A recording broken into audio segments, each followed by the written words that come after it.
작년 4월 14일서부터 우리가 약 9개월 동안 지금 사도행전을 함께 따라서 묵상하고 있습니다. 꽤 긴 시간이었어요.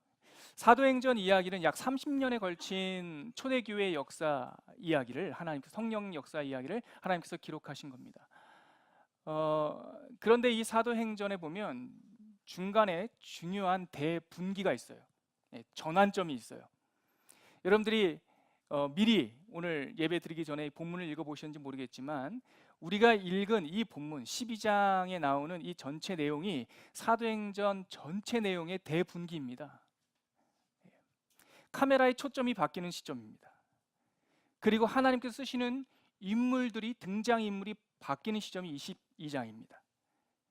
그토록 하나님의 버금가게, 예수님의 버금가게 많은 사람들이 그의 그림자만 스쳐도 병이 나을 거다라고 믿었던 그 수제자 베드로의 이름이 이제 더 이상 나오지 않는 순간이 이 12장부터입니다. 그리고 예루살렘에 초점이 맞춰 있던 하나님의 시야가 이제는 안디옥 교회로 옮겨지고 다음 주부터 살펴볼 13장서부터는 이 바울과 바나바를 통해서 하나님의 이 교회가 열방으로 흩어지는 장면이 이제 다음 주 13장서부터 진행이 됩니다. 하나님께서 우리에게 새로운 일을 사도행전의 역사를 통하여서 새로운 일을 시작하시는 내용의 그 분기점에 오늘 본문이 있습니다. 근데 오늘 읽었던 이 본문은 지난주의 이야기와 연관된 이야기입니다. 지난주는 무별이었죠. 지지난주 기억나십니까? 12장 첫 절의 시작이 한번 찾아보시겠어요? 어떻게 시작되는지. 12장 1절입니다. 같이 읽을게요. 그때 헤롯 왕이 손을 들어 교회 중에 몇 사람을 해하려 하여 요한의 형제 야고보를 칼로 죽이니. 네, 대박해가 시작된 겁니다. 여기서 나오는 헤롯 왕은 예수님이 태어날 때 통치하던 그 헤롯 대왕이 아닙니다. 그의 손자 헤롯 아그리파 1세입니다. 이 헤롯 아그리파 1세가 유대인들의 환심을 사기 위해서 야고보, 세베대의 아들 야고보를 칼로 죽입니다. 그랬더니 유대인들이 너무너무 좋아하는 거예요. 지지율이 올랐던 것 같아요. 지지율이 오르면 못할 게 없잖아요. 아, 내가 잘 잡은 것 같다. 이제 이 기세를 몰아서 사도 베드로를 결박하여 옥에 가둡니다. 그런데 그 옥에 가둔 날이 마침 무교절이어서 사형 집행을 할 수가 없는 거예요. 그래서 무교절이 끝날 때까지 이 베드로를 옥에 가둬두겠다. 누구랑 비슷하죠? 예수님의 이야기랑 좀 비슷하죠.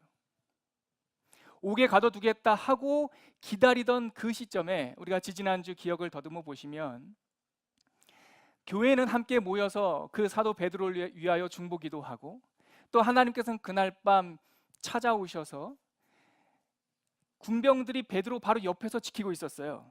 그리고 옥문 바깥에서 네 팀으로 나눠서 또 그 옥 자체를 지키고 있었어요. 근데 하나님께서 천사를 보내서 편하게 자고 있던 베드로의 옆구리를 툭 치시고 야, 일어나라. 옷도 좀 갖춰 입어라. 가자.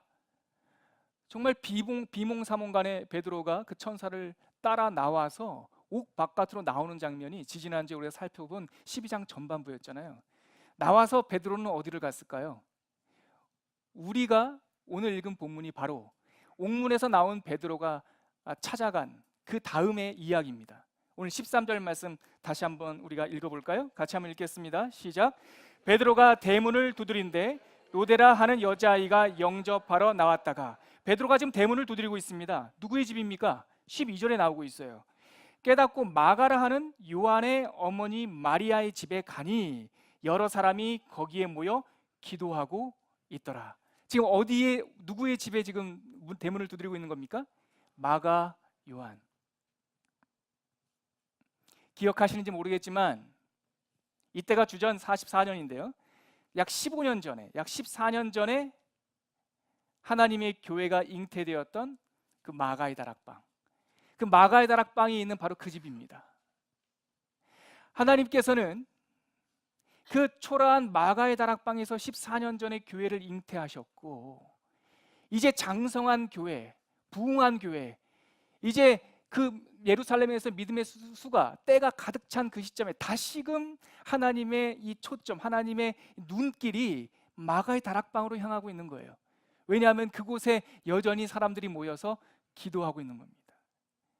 사람들이 모여 기도하고 있는 그 마가의 다락방, 마가의 집을 베드로가 두드리고 있습니다. 그랬더니 한 여자아이 로데라는 사람이 나와서 누구인지, 이 늦은 밤에 문을 두드리는 사람은 뭐 수상할 수도 있지 않습니까? 낯선, 환영받지 않은 손님일 수도 있잖아요. 그래서 조심히 나가본 겁니다. 여기서 보면 영접하러 나왔다가 이렇게 되어 있지만 무슨 환영하기 위해 나온 것처럼 우리가 번역이 되어 있는데, 사실 이 구문은 누군지 들으러 나왔다가 라고 번역을 해도 뭐 가능한 부분입니다. 정황을 보면 로데는 이 늦은 밤에 문을 두드리는 사람이 누구일지 하고 들으러 나온 거죠. 들어봤더니 누구입니까? 14절입니다. 같이 한번 읽겠습니다. 베드로의 음성인 줄 알고 기뻐하여 문을 미처 열지 못하고 달려 들어가 말하되 베드로가 대문 밖에 섰더라 하니. 누구의 음성이 들려옵니까? 누구인지 로데 어린아이가 나가서 들어본 거예요. 두드리는 사람, 그 바깥에서 말하는 사람의 음성을 들어본 거예요. 그랬더니 베드로의 음성인 거예요. 화들짝 놀랐습니다. 이제는 문을 열 생각 못하고 베드로, 지금 우리가 기도하고 있는 베드로, 지금 왕의 옥에 있어야 할 베드로가 문 밖에 있다니. 어린아이는 그 즉시 그 사실을 받아들이는 거지요. 가가지고 사람들에게 말을 합니다. 그들의 반응은 어땠을까요? 15절 말씀에 그들의 반응이 있는데요, 같이 한번 읽어볼까요? 그들이 말하되 네가 미쳤다 하나 여자아이는 힘써 말하되 참말이라 하니 그들이 말하되 그러면 그의 천사라 하더라. 바깥에 문 밖에 베드로가 있습니다 라고 기도하는 사람들한테 말하니, 기도하는 사람들의 첫 반응이 뭡니까? 네가 지금 제정신이 아니구나, 네가 지금 미쳤구나. 여러분, 이 장면에 대해서 우리 잠깐 멈춰봐야 될 것 같습니다. 예전에요, 저도 어렸을 때 이 본문의 설교를 들은 기억이 납니다. 어린이 주일이었던 걸로 기억납니다. 그 설교의 주인공은 로데였습니다. 어린 여자아이 로데는 믿음이 좋아서 베드로가 중보기도한 그대로 문 밖에 와 있으니 그걸 믿었고, 안에서 기도하던 어른들, 의문의 일패를 당했죠. 어른들은 그 기도한 대로 믿지를 못하는 거예요. 그래서 베드로가 기도한 대로 문 밖에 왔는데 믿지 못했다. 이런 게 어딨나. 그래서 기도와 삶이 다르다. 어떻게 이렇게 믿음 없는 사람일 수 있나. 이렇게 제가 들었던 기억이 납니다. 사실 저도 얼마 전까지 그렇게 생각을 했습니다. 그런데 이 본문을 다시 곱씹고 이 본문을 주목해 보니까 마가의 다락방에서 지금 밤늦도록 중보기도하고 있는 이 성도들을 믿음 없는 사람으로 그저 폄하하기에는 좀 성급한 것 같아요.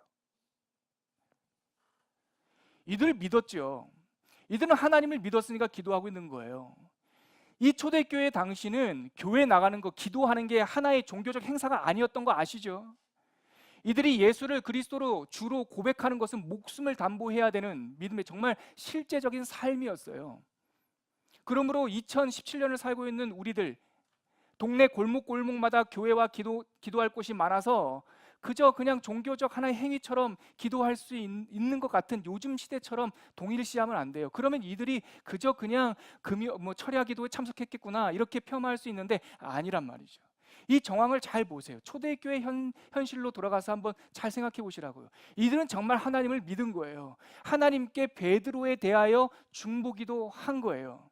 그리고 어쩌면 우리가 지지난주에 묵상했듯이 그 중보기도의 그 간청함의 그 응답으로 하나님께 천사를 보내어 베드로를 나오게 했을 수도 있어요. 근데 이들이 믿지 못했던 것은 하나님이 아니라 로데의 말이었어요. 안 그렇습니까, 여러분? 이들은 로데의 말을 믿지 못한 거예요. 로데가 무슨 말을 했길래? 베드로가 지금 문 밖에 있다라는 겁니다. 지금. 이들이 기대하지 못했던 것은 뭡니까? 하나님의 기도 응답의 방식이에요. 이들은 중보기도, 하나님을 믿으면서 중보기도를 열심히 했을 겁니다. 물론 이것도 저의 추정이지만 어떤 기도를 했을까요? 우리가 그날 밤 이곳이 지금 마가의 다락방이라고 한다면 지금 우리의 베드로, 예를 들면 조정희 목사님이 지금 국가교도소에 갇혀 있다고 한다면 믿음 때문에, 그 그리스도 복음 때문에 우리는 오늘 밤 이곳에서 무슨 기도를 할까요? 하나님, 목사님을 지켜주십시오. 강건하게 해주십시오. 목숨을 거두지 말게 해주십시오. 그리고 이제 이 무교절이 끝났을 때 재판이 열릴 텐데 하나님 그의 생명을 지켜주시고, 뭐 이런 기도했지 않았겠습니까? 그거는 진짜 기도한 거죠. 진짜 하나님께 의탁한 거죠. 근데 뭐가 없습니까? 지금 당장 베드로가 이곳에 오게 하십시오는 없는 거죠. 이들이 진심을 가지고 기도했지만 그들의 진심의 기도 속에, 그들의 기대에 이러한 사건은 없었던 거죠. 그렇기 때문에 지금 문 밖에 베드로가 와 있다라고 하는 어린아이 로데의 말을 믿기가 어려웠던 거예요. 하나님을 못 믿은 것이 아니라 기도 응답을 믿기 어려웠던 거예요. 여러분, 우리가 때때로 우리의 기도와 우리의 기대가 일치하지 않을 수가 있습니다. 많은 사람들은 기도 응답을 내가 원하는 것을 내가 원하는 방법으로 내가 원하는 때에 그것이 이루어져야 그것을 기도 응답이라고 말을 합니다. 근데 과연 그렇습니까, 여러분? 성경에 본인들이 원하는 대로 그대로 되어져서 오히려 그것이 저주가 되고 걸림돌이 된 사례가 쉽지 않게 찾아볼 수 있어요. 어렵지 않게 찾아볼 수 있어요. 민수기 11장에 보면 이스라엘 백성들이 이제는 만나 먹는 거, 이제 하늘에서 아침마다 그 가시와 같은 그 곡식이 떨어지는 거, 그건 이제는 더 이상 기적도 아닙니다. 하나님 설레지도 않습니다. 이제는 질렸습니다. 이제는 고기 좀 먹게 해주세요 라고 해서 하나님께서 그들에게, 그러니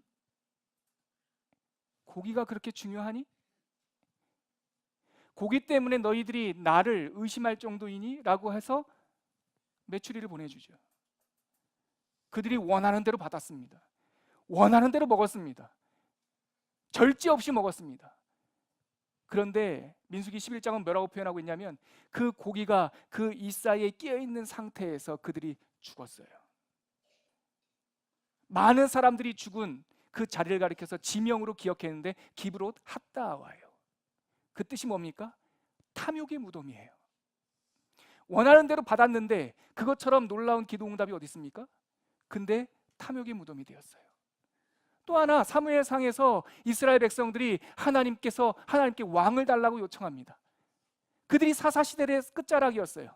왕은 분명히 하나님이었는데 하나님 자신이 지금까지 그들을 지키시고 다스렸는데 아쉬움이 없었는데 이스라엘 사람들은 요청합니다. 근데 그들의 요청의 근거가 뭐냐면 우리도 이방 사람들과 같이 해요. 우리도 이 주변에 있는 이방 나라들과 같이 우리에게 왕을 주소서. 부르짖습니다. 열심으로 부르짖습니다. 그래서 그들에게 하나님께서 왕을 주시는데 그 왕의 이름이 부르짖음이라는 이름을 가진 사울입니다. 그들이 부르짖어서 받았어요, 왕을. 근데 그 사울 왕이 오히려 이스라엘 나라의 걸림돌이 됩니다. 여러분, 우리는 기도를 합니다.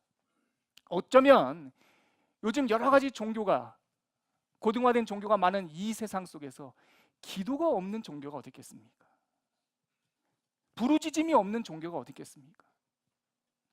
그런데 부르짖어서 내가 원하는 것을 요구하는 그것이 과연 성경에서 말하는 기도인가라고 하는 겁니다. 우리는 우리가 원하는 것을 우리가 원하는 대로, 우리가 원하는 만큼 내가 원하는 때에 받아야 되는 것, 그것을 기도라고 생각하기도 하는데 성경에서 말하는 기도는 내가 원하는 기대를 보응받는 것, 그 기대를 충족받는 것이 아니라 하나님의 뜻 안으로 들어가는 것을 기도라고 가르칩니다. 그러므로 하나님의 뜻 안으로 들어가기 때문에 그 기도 응답이 놀라울 때가 많습니다. 왜 그렇습니까? 내 생각과 전혀 다른 방식일 때가 많기 때문입니다. 나는 이것을 구했으나 하나님께서는 내가 구하는 그 본질에 대한 응답이, 야, 그게 아니야. 네가 행복하기 위해서 물질을 구하니? 아니, 물질이 있다고 행복한 게 아니란다. 만족이 있어야지. 네가 너희 자녀 아이를 위해서 축복하며 기도하니? 그래서 좋은 대학교 가기를 원하니? 아니, 좋은 대학교 가는 것이 너희 아이를 위한 것이 아니란다.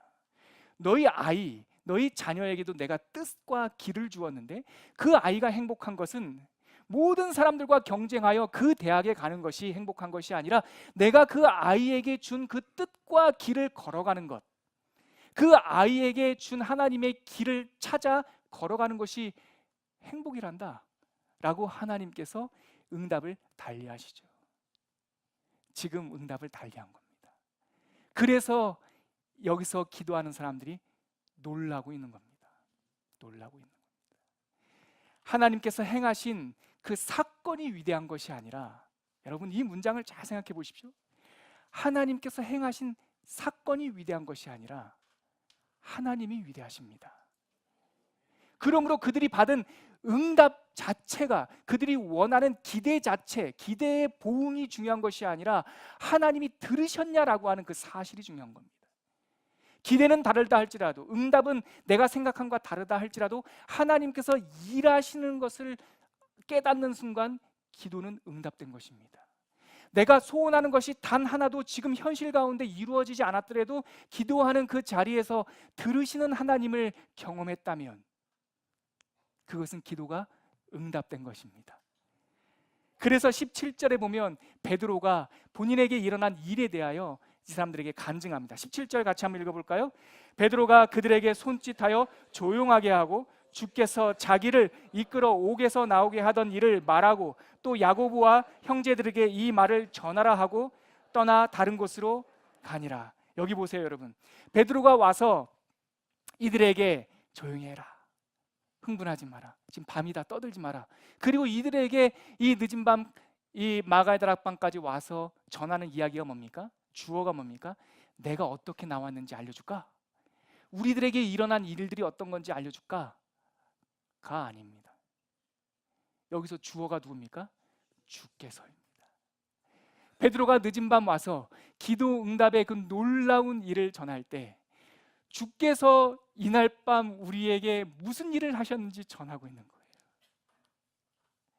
내가 주님의 일을 바라보는 그 일을 지금 하고 있는 거예요. 나는 간구하였지만 그 기도를 통하여 우리들이 간구하는 것이 성취되는 것이 아니라 이 기도를 통하여 하나님의 일 가운데로 지금 나가고 있는 거예요. 하나님께서 우리를 이끌어 내셨다라는 겁니다. 하나님께서 이 일을 지금 하셨다라는 겁니다. 그러므로 기도라고 하는 것은 우리의 소망을 부르짖는 것이 아닙니다. 부르짖는 행위가 이제는 기도일 수 없다라는 사실을 깨닫게 됩니다. 하나님의 뜻을 모르고 간절히 드리는 그 금식 기도는 어쩌면 단식투쟁이 될 수 있어요. 하나님의 뜻을 모르고 밤을 새며 하는 그 금요 철야 기도는 어쩌면 철야 농성이 될 수도 있어요. 무엇을 관철하기 위한? 나의 뜻을 관철하기 위한. 근데 하나님의 뜻을 보고 싶은 그 마음에 하나님의 뜻을 이루어 주소서. 우리가 베드로를 향한 이 사랑과 이 중보의 마음이 크지만 우리 수백 명이 수십 명이 모여서 중보하는 베드로를 향한 사랑보다 하나님께서 베드로를 사랑하는 그 사랑이 더 큰 줄 우리가 믿사오니 주님 당신의 뜻을 이루어 주소서라고 그 뜻으로 향하는 기도야말로 참다운 금식 기도고 참다운 철야 기도 아니겠습니까? 주님의 일로 향하고 있는 거예요. 그러므로 참다운 기도는 주권의 이양인 겁니다. 우리의 간구를 요청하는 것이 아니라 주권을 나에서 주님으로 돌려드리는 일이 기도인 겁니다. 많은 사람들이요, 현대 그리스도인들이 기도를 안 한다 그래요.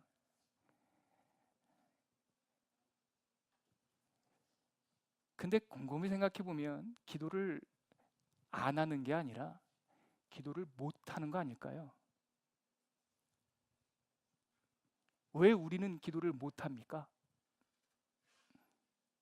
왜 우리는 기도가 안 됩니까? 왜 우리는 이렇게 놀라운 기도 응답의 경험들이 없습니까? 주권 이양이 안 됐기 때문이죠.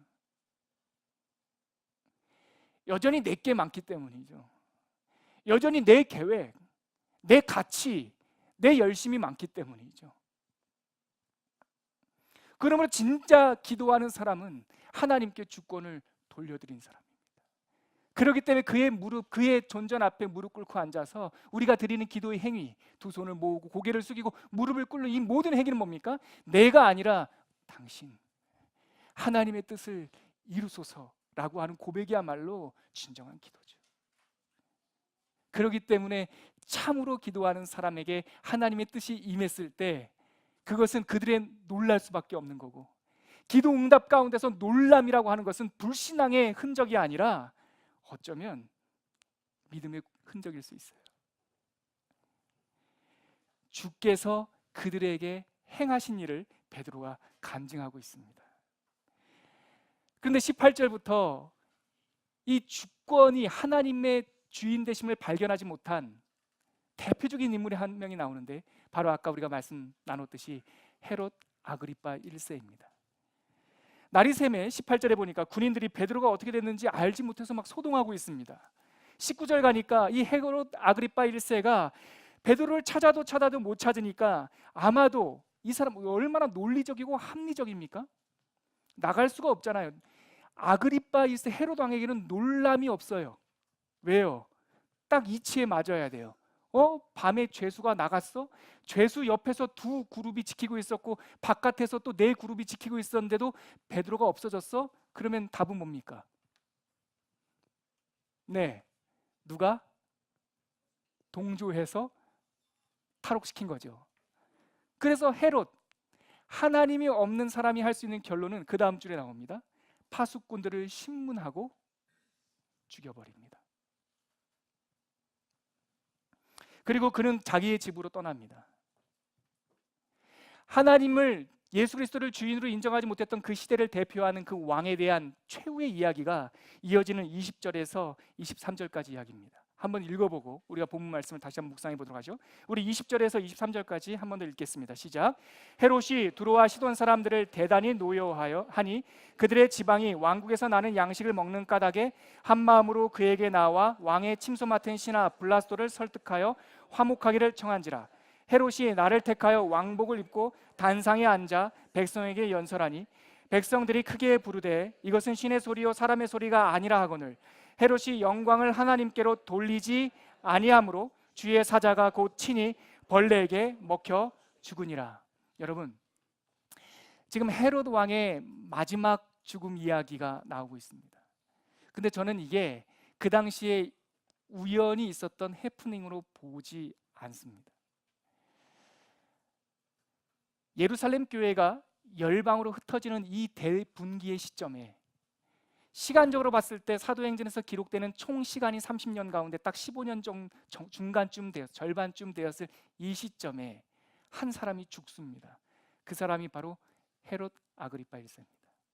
근데 이 헤롯 아그리파 1세가 어떤 의미를 가지냐면 팔레스타인 땅에서 예루살렘에서 대관식을 한 마지막 왕입니다. 헤롯 대왕이 다스리던 그 영토의 대부분을 다시금 주권을 행사하던 왕입니다. 헤롯 대왕이 죽고 분봉 왕들이 흩어져서 나라를 다스리던 때가 잠시 있었습니다. 그리고 나서 헤롯 대왕의 손자예요. 이 헤롯은 헤롯 대왕의 손자인 아그리파 1세 때가 되어서 정치적인 술수가 너무 좋고 또한 통치력도 좋고 또한 혈통도, 물론 헤롯은 에돔 사람이었지만 자기 이 아그리파 1세는 헤롯이 맞아들인 그 하스모니안 왕조, 유다 왕조의 공주의 피를 물려받은, 혈통도 그나마 정치적인 술수도 좋아서 인기도 좋았던, 그래서 또 로마와의 협상도 잘해가지고 이 팔레스타인 땅의 대부분의 땅을 자기의 권한 아래 두었던 마지막 통치자예요. 물론 이 이후에 분봉왕이 또 나오기도 하지만 예루살렘에서 왕으로 유대인들과 제사장들과 함께 대관식을 한 사람이 바로 마지막 이 사람입니다. 근데 이 사람에 의해서 교회가 대박해가 일어났고 하나님께서는 그럼에도 불구하고 하나님의 교회를 지키시면서 그 마지막 왕, 예루살렘에서 대관식을 한 마지막 왕 아그리빠가 어떻게 죽는지에 대해서 기록하고 있습니다. 그는 권력이 있으므로 쉽게 화를 냅니다. 이유가 나오지 않았지만 두로와 시돈 사람들에 대하여 대단히 노여워했어요. 화를 낼 수 있는 이유는 뭡니까? 다스리기 때문에 그래요. 그들에게 함부로 화를 내요. 왜요? 그들이 이 유다 땅에서 나는 곡식을 먹고 있기 때문에. 그랬더니 사람들이 와가지고 친교를 요청합니다. 시돈과 두로 사람들이 와가지고 친교를 요청합니다. 왜 그렇습니까? 누구를 위해서 그렇습니까? 인류의 평화와 지구의 안녕을 위해서 그렇습니까? 아니요, 자기를 위해서. 이 세상에서 일어나는 친교와 다툼과 분노의 민낯이 앞부분에 잘 요약되어 있습니다. 누구를 위해서 화를 내고 누구를 위해서 친교를 요청합니까? 자기 자신이에요. 그래서 21절에 보니까 헤롯이 나를 택하여 왕복을 입고 단상에 앉아 백성들에게 연설을 합니다. 그랬더니 백성들이 크게 부르짖으면서 이렇게 말했죠. 이것은 사람의 소리가 아니다. 이것은 신의 소리 아니인가? 이 장면을 즐겼던 헤롯의 그 모습을 23절에 보면 하나님께서 하늘에서 이렇게 평가하십니다. 23절 한 번만 다시 읽어볼까요? 시작. 헤롯이 영광을 하나님께로 돌리지 아니하므로 주의 사자가 곧 친히 벌레에게 먹혀 죽으니라. 왕은 연설을 하고 그들과 연맹했던 나라들은 친교를 요청하고 백성들은 자기들의 왕이 하나님과 같다고 그들의 나라와 왕을 노래하고 이 모습을 하늘에서 하나님께서 성경 말씀으로 평가를 하실 때 헤롯이 영광을 하나님께로 돌리지 아니하므로 주의 사자가 곧 친히 벌레에게 먹혀 죽었다. 영광을 하나님께 돌리지 아니하였다. 하나님의 영광을 가로챈 거예요. 하나님의 주권을 인정하지 않는 거예요. 하나님 되심이 이 사람한테는 없는 거예요. 이것이 창세기서부터 지금까지 2017년 인간의 역사에 뿌리 깊게 내려 있는 죄의 본질입니다. 많은 사람들은 음란한 것, 전쟁, 다툼, 탐욕, 시기, 질투 이런 것이 죄라고 말합니다. 아니요, 여러분. 그런 것은 죄의 열매입니다. 그런 것은 이 죄의 뿌리에서 기인한 열매입니다. 그 모든 죄의 열매의 뿌리가 바로 이겁니다. 자기가 하나님이 되려 하는 본성, 하나님의 영광을 가로채려 하려고 하는 역사, 이것이 인류 죄악의 역사입니다. 헤롯이 많은 땅을 가지고 많은 백성들한테 칭찬을 받고 또 많은 권세를 누렸지만 하나님의 영광을 가로치려 할 때 하나님께서 가장 우리가 미물로 생각하는 벌레를 보내 충이 먹어 죽게 하셨습니다.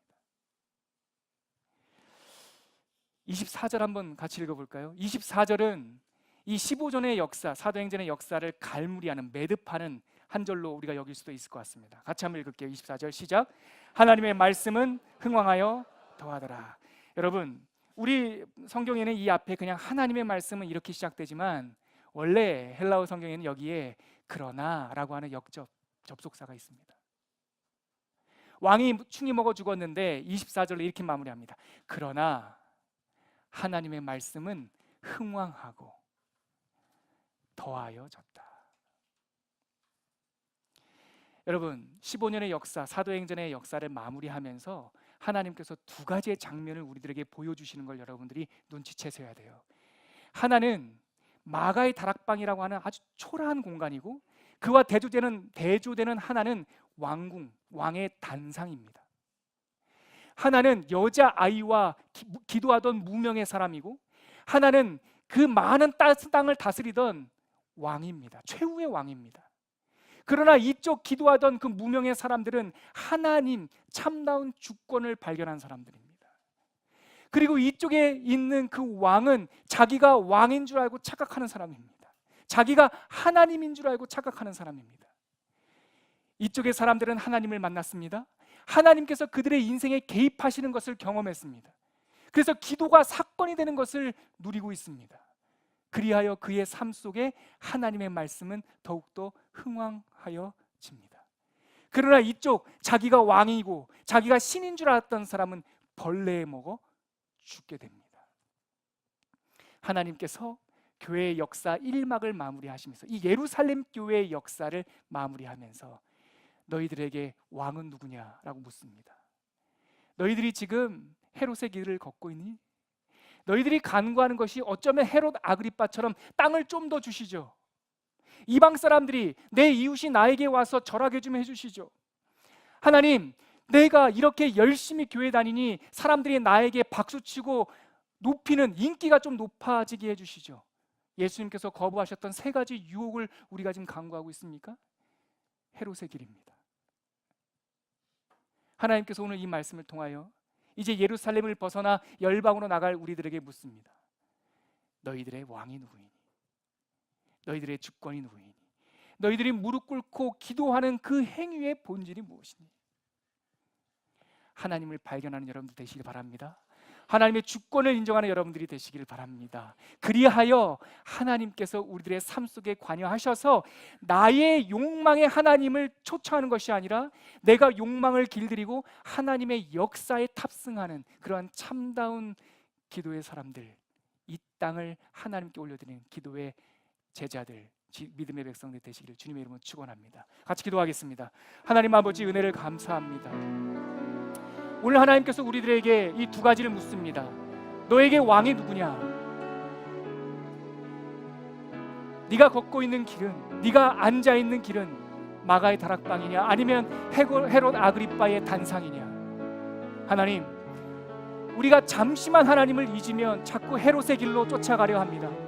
하나님, 이 시간 다시 한번 우리의 영적인 눈을, 영적인 감각을 열어주시어서 지금도 우리의 문을 두드리시는 하나님의 그 노크 소리를 듣게 하여 주시옵시고 마가의 다락방으로 가게 하여 주시옵소서. 하나님의 역사를 보게 하여 주시옵소서. 하나님의 주권을 발견하게 하여 주시옵소서. 우리 이렇게 한번 기도하도록 하겠습니다. 함께 기도하겠습니다. 하나님 아버지, 은혜를 감사합니다. 오늘 사도행전 12장 말씀을 통하여서 우리가 헤롯의 길이 아니라 이 마가의 다락방, 이름 없이 중보 기도하던 기도자의 길로 서게 하여 주시니 참으로 감사합니다. 하나님 아버지, 우리들의 무릎을 굳게 하여 주시고 우리들의 감각을 열어 주셔서 하나님께 온전히 올려드리며 하나님께 우리의 주권을 이양하는 믿음의 백성들 될 수 있도록 은혜를 내려 주시옵소서. 하늘 문을 열어 주시옵소서. 하나님 앞 우리 가운데, 우리의 가운데 참 왕이 누구인지 깨닫는 백성 되게 하여 주시옵소서. 존귀하신 아버지 하나님, 우리에게 로드에게 주셨던 하나님의 노크 소리를 듣는 그 감각이 열리기를 원합니다. 세상 사람들의 칭찬과 환호성에 귀가 어두워서 하나님의 두드리는 그 하나님께서 찾아오시는 소리를 듣지 못하는 어리석은 자가 되지 않도록 도와주시옵소서. 하나님의 기적의 노크 소리를 들을 때 우리가 있어야 할 곳이 마가의 다락방임을 깨닫게 하여 주시옵시고, 우리가 기도하여 하나님께 요청해야 될 것이 나의 욕망이 아니라 하나님의 주권임을 알게 하여 주시옵시고, 우리들의 삶 가운데 하나님의 다스림과 통치가 아멘 오시옵소서라고 날마다 환영하고 하나님께 간구하는 참다운 하나님 백성 될 수 있도록 은혜를 내려 주시옵소서. 예수님의 이름으로 기도합니다.